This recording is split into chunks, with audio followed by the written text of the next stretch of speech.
안녕하세요. 관계 중독, 외도 트라우마, 부부 심리 문제, 성 문제를 전문으로 치료하고 있는 박수경 박사입니다.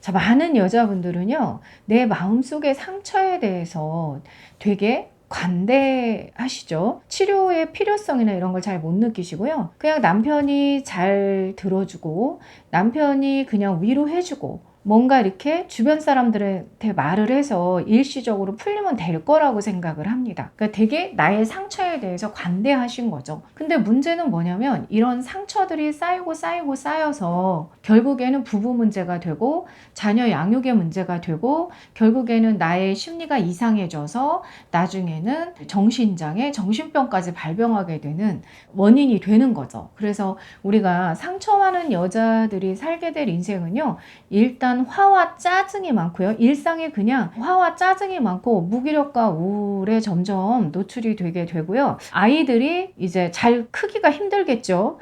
그리고 배우자도 어느 순간 굉장히 무서워해요. 그리고 회피하게 되고 가장 먼저 이제 끊기는 게 성이고 그 다음에 부부관계가 이제 끊기는 거죠. 이제 대화도 단절이 되게 되고 그러면 그럴수록 이제 상처가 커지게 되고 연애할 때는 서로가 이제 열정과 사랑이 만나서 서로 바라만 봐도 행복하고 바라만 봐도 사랑스럽고 그랬었는데 어느 순간 결혼 생활을 하면서 서로 이제 바라만 봐도 스트레스를 받게 되고 함께 살아가는 것도 힘들고 이제 사랑이라는 개념 자체가 열정과 사랑에서 관심과 위로가 사랑이야 이제 이렇게 바뀌어가죠. 그러니까 내가 관심과 위로가 사랑이라고 생각하고 나는 남편의 관심과 위로만 있으면 살 것 같아. 그럼 이미 심리가 다 바뀌어 있는 거예요. 내가 그만큼 상처를 쌓아두고 살기 때문에 내가 상처가 100만큼 쌓여 있을 때 남편이 하나의 관심을 주면 100만큼 행복하다라는 착각에 빠지게 돼요. 그러다가 남편이 바빠서 하나의 관심을 못 주게 되면 마이너스 100으로 가니까 짜증과 화가 많아지겠죠? 그런 일상이 계속 펼쳐지게 됩니다. 그러면서 남편한테 관심과 위로를 더 달라고 하겠죠? 그러면 남편이 관심과 위로를 주지만 그때는 좋았다가 그 뒤에는 또 다시 나빠지기를 반복해요. 그러면서 남편과 행복하게 살지 못하는 삶이 이어지게 돼요. 근데 문제는 뭐냐면 남편이 관심과 위로를 줄 때는 내가 100만큼의 상처를 갖고 있다면 100만큼 좋은 것 같거든요. 그래서 계속 관심과 위로를 받으려고 하다 심리가 더 안 좋아지는 건데 문제는 남편이 하나의 부정을 넣어줬을 때도 100만큼의 상처가 작용을 하니까 짜증과 화를 또 많이 내겠죠. 그러니까 잘해줄 때는 좋고 못해줄 때는 막 마이너스 100, 막 상처를 엄청 표현하고, 그죠? 그러면은 남편에 의해서 좋았다, 나빴다, 좋았다, 나빴다, 이걸 몇 번 반복하고 몇 년을 이렇게 살다 보면 남편이 힘들어서 살 수 없다라고 착각을 하게 돼요. 감정격의 오류가 발생을 합니다. 그래서 남편과 이혼을 생각하게 되고 결국 그러한 심리 상태들이 이제 우울증으로 가서 뭐 정신과 약도 먹고 여러 가지 심리로 발전이 되거나 아니면은 아내외도가 발생을 하죠. 왜냐면은 이미 남편과 그렇게 살아오면서 치료가 되지 않고 무의식에 상처를 계속 쌓아두고 살다가 밖에서 다른 남자가 내가 상처가 이제 남편하고 살 땐 100이었는데 어느덧 몇 년, 7, 8년 살고 나니까 1000의 상처가 되었다. 그러면 밖에서 다른 남자가 하나의 관심을 주면 1000이 좋아지는 것 같은 거예요. 그러니까 그때부터는 이 감정이 계속 그 남자의 관심과 위로를 필요로 하겠죠.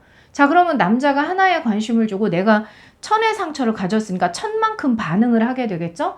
그러면 그 관심을 줬던 그 남자는 이 1000만큼 반응을 하는 게 너무 재밌는 거예요. 그리고 스트레스를 그만큼 갖고 살았던 사람이랑 왠지 이 사람한테 스트레스가 풀리는 것 같겠죠. 그죠? 그러면서 관계 중독으로 빠져들게 돼요. 그래서 결국 여자들의 무의식의 상처는 쌓이고 쌓여서 내가 무의식의 상처에 적응을 하는 동안 나의 자녀들과 나의 남편은 이미 상처를 받고 있고 나는 하나의 관심과 위로로 치료가 안 되니까 2개, 3개 원하다가 나중에는 이제 밖에서 다른 남자의 관심과 위로를 받아서 내 상처의 크기만큼 기분이 좋아지는 것 같고 반응을 하게 되면서 아내외도가 발생을 하게 되고 나중에는 한 명의 남자가 안 되니까 이제 여러 명의 남자를 거치게 되면서 나의 상처가 급성으로 커지게 되면은 이런 것들이 심리 장애의 단계를 거쳐서 이상심리, 정신병 이렇게 이제 발병을 하게 되는 거죠. 그러니까 우리가 나의 상처에 대해서 너무 관대하시면 안 됩니다. 내가 자꾸 부정감정을 쌓아두고 살고 상처가 무의식에 쌓이다 보니까 나 자신은 잘 몰라요. 그렇지만 주변에서 자꾸 나를 무서워한다거나 주변에서 나한테 뭐 하나 조언을 해줬는데 갑자기 화내고 짜증내고 막 이렇게 내가 그렇게 반응을 한다 그러면 아, 나 치료가 필요한 거구나 라고 인식을 하셔야 되고요. 우리가 상처 치료를 하실 때 이제 꼭 아셔야 될 게 있는데 심리장애와 정신병은 좀 구분하셔야 돼요. 심리장애는 이런 심리치료 교육이나 심리치료를 얼마든지 치료할 수 있는데 그런데 정신병은 말 그대로 병이잖아요. 그러니까 약을 먹어야 되는 부분들이 있는 거고 심리장애는 약을 먹지 않고도 치료를 할 수 있는 부분들이 있단 말이죠. 근데 이제 약부터 먹게 된다 그러면 일시적으로 감정이 완화되는 듯 하지만 실제로 인간의 감정은 완전히 없애면 안 되거든요. 왜? 감정이 에너지가 되기 때문에 이러한 상처의 감정을 건강한 에너지로 쓰는 방법을 알아야 되는데 그걸 모르다 보니까 일단 이제 약부터 먹고